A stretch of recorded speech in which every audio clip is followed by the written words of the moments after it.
by demolishing the East Wing, we may have unleashed some sort of wrath. South Park just went too far on Melania Trump, delivering one of the most bizarre and brutal episodes in years. This is a relentless takedown that haunts the White House and exposes chaos, secrets, and consequences no one wanted to face. The show turned the former First Lady into a terrifying, unforgettable force that refuses to be ignored. Ever since I tore down the East Wing, there's this thing that keeps appearing.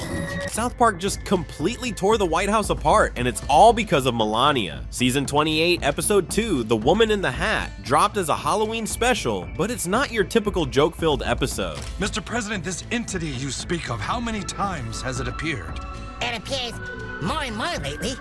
The show didn't just poke fun, it made Melania Trump the haunting center of everything, and the internet lost it the second it aired. Fans were shocked, debating, posting memes, and scrolling through the case in disbelief. The humor here isn't light, it's darker, sharper, with this chilling energy that sticks long after the credits roll. This isn't the South Park you casually laugh at on a Friday night. This is calculated, precise, and uncomfortably brilliant. I'm pretty sure that's your wife, sir. My wife? What does it want? From the moment she appears, Melania isn't a cartoonish joke. She doesn't shout, stumble, or make herself obvious. She just is, quiet, deliberate, and terrifying in her calmness. She glides down hallways, appears in mirrors, drifts behind doors without a sound. She watches. I read somewhere that Melania might be a parody of The Conjuring or The Ring or some other Japanese horror movie. I wouldn't know because I cannot watch those things. No, that's a little Hitchcock, I guess. But Yeah, the shower, that's right. You're in the shower. So I've heard. Again, I don't watch those either. Every step, every pause feels heavy. She's holding every secret, every mistake, every chaotic choice of that administration. And it works because her silence says more than any punchline ever could. South Park doesn't explain her motives. Her presence alone is enough. She becomes a living embodiment of all the things ignored, glossed over, or buried during Trump's presidency. First time we've seen Melania, right? That's the first time we've seen Melania. Yeah. Okay. That's so far, she's sort of like a ghoulish, just linker, which honestly The fits. hat. The chaos really kicks in when the show ties her haunting to the East Wing demolition. In real life, Trump pushed through plans to tear down part of the White House to build a $300 million ballroom. In South Park, that demolition isn't just construction noise, it's a narrative explosion. That thing! It's not there anymore!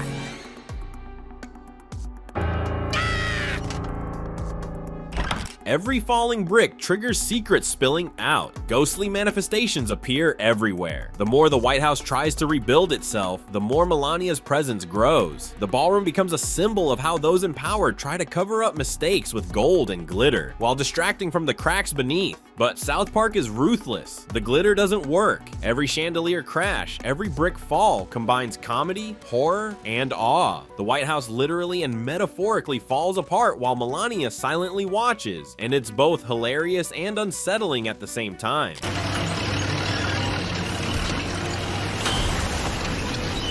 Then there's the purple hat. That iconic UK state visit hat returns, oversized and overwhelming. Instead of fashion, it becomes fear. Her face is hidden. She stops being a person and becomes a shadow, a presence, a weight of expectation, silence, and unspoken stories.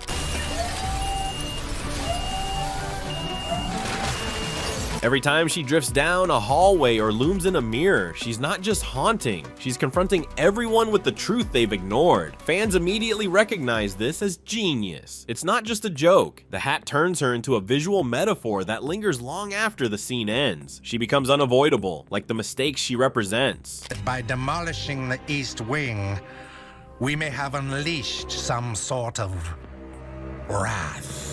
Trump himself is reduced to a jittery, panicked figure. Every appearance of Melania makes him smaller, weaker, and ridiculous. He hides, he sprints, he checks every corner and mirror. She's always there, silent, calm, unstoppable. The episode flips the usual dynamic. Normally, South Park exaggerates Trump for laughs, but here, he's powerless. Every step she takes is a punchline and a warning. The humor lands, but underneath, the tension is sharp. Mistakes, corruption, and chaos don't just vanish. They catch up with you quietly and relentlessly. What kind of wrath? Vengeful wrath. Other characters get pulled into the madness too.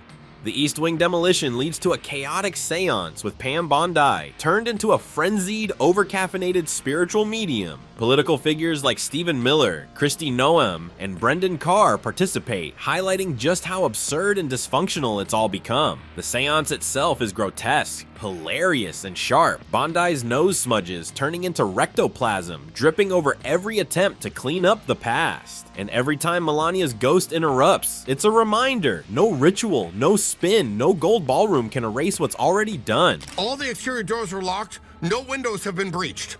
And yet the president swears something was in the room with him. Is he going to be all right? Then there's the hat, that purple hat, the one Melania wore on that UK state visit years ago. South Park didn't just recycle a fashion moment, they turned it into a weapon. Oversized, face-obscuring, impossible to ignore, it transforms her ghost from a person into a shadow, a presence, a walking embodiment of every unspoken word she ever had to swallow. The moment she drifts down a hallway, that hat dominates the frame.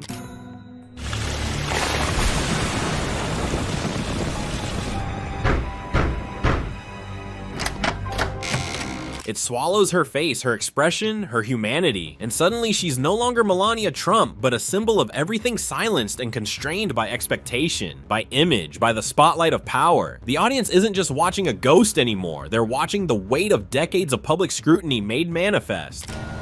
Yes, we're paranormal investigators. We've been asked to come and investigate the mysterious woman in the hat. It's terrifying. Every time she glides silently behind someone, it amplifies tension in a way that makes you squirm in your seat. It's subtle terror wrapped in absurdity, and it works brilliantly. She's inescapable. Hallways, mirrors, corners, doesn't matter. She's always there, hovering, watching, waiting, and you can feel Trump shrinking with every step she takes. Restless spirit! We only wish to communicate! Holy shit, she's like that! What is that? Deception! Which brings us to the chase. And oh boy, the chase is something else. Trump is a jittery, panicked figure reduced to a tiny, trembling man-child darting around the White House. Hallways, bathrooms, mirrors, Melania's ghost silently glides behind him, patient and relentless. She doesn't shout. She doesn't wave her arms, she just exists, a quiet, terrifying shadow of consequences. Every door he slams, every frantic peek he takes, she's there. And the comedy is perfect, watching him squirm, trying to maintain control while being hunted by his own mistakes. Well, it's like watching a raccoon caught mid-snack raid, absolutely desperate and ridiculous. Deception! Buff, maybe we should stop this. No, I want to hear what it has to say. But the episode isn't just comedy, it's satire with teeth. This chase exposes vanity, obsession with control, and that fundamental fear of consequences that power can't erase. The visual gags, him tiptoeing, slipping, and panicking are hilarious, yes, but beneath the laughs, the subtext cuts deep. Epstein! No, you're right, let's stop this. Even the most powerful aren't immune to the ghosts of their choice. And South Park nails this dramatic irony. We laugh at the chaos, at Trump reduced to pure panic, but there's a bitter truth beneath the absurdity. You're laughing, sure, but you're also thinking, this is what happens when hubris meets the consequences you've ignored. The demolition of the East Wing might have unleashed some sort of evil spirit or paranormal activity into the White House. So after the meeting, we see JD Vance calling Peter Thiel, telling them like they're onto our plan, and we see that Thiel has Cartman sedated in a hotel room outside DC for some reason, but like we don't really get a lot of clarity on that.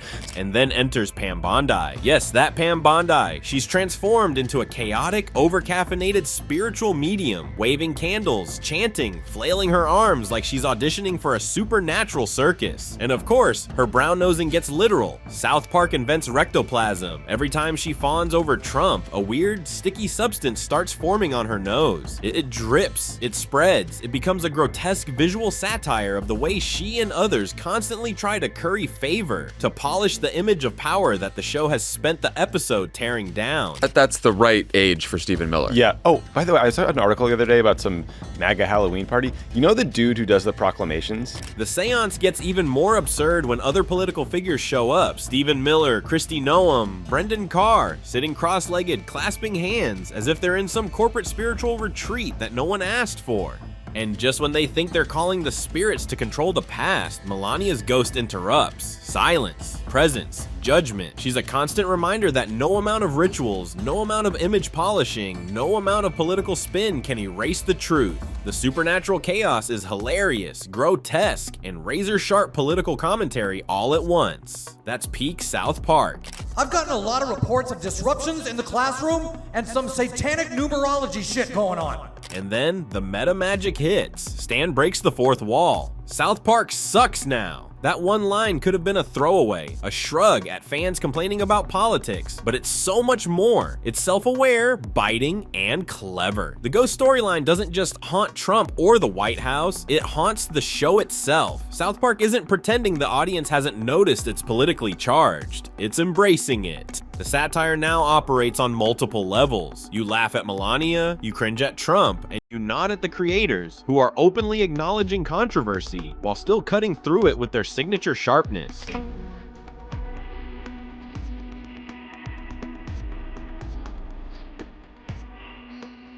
This layered humor is brilliant. It's a commentary on political fatigue, on audience fatigue, and on the show's own legacy. South Park is saying nothing escapes scrutiny, not politicians, not policy, not even the creators themselves. And by tying this self-reflection into the ghost story, they reinforce the episode's theme. Some things don't go away, and pretending they do just makes the haunting louder. The humor, the horror, the grotesque visual gags, they all point back to the same truth. Ghosts linger, consequences linger, and laughter only comes when you're willing to face them. Melania's ghost isn't a villain. She isn't out for revenge or cheap laughs. She's something far more unsettling, a living embodiment of all the truths that were ignored, buried, or brushed aside during the Trump era. Every silent glide down a hallway, every pause in a mirror carries the weight of power misused, vanity unchecked, and consequences left to fester. She's tragic, terrifying, unforgettable, a figure that moves through the corridors of the White House like the reckoning that no one wanted to face. The contrast between the $300 million ballroom and Melania's ghost is strange. One is shiny, superficial, a desperate attempt to reconstruct an image. The other is silent, patient, and impossible to ignore. It's the tension between appearance and reality, between what people want you to see and what they've tried to hide. South Park doesn't need dialogue to hammer that point home. The visual alone is chilling. South Park's message is clear. Ghosts don't vanish, mistakes linger, and the chaos of the Trump era still haunts American consciousness. And in this episode, Melania isn't just a joke. She's a mirror, and it stings.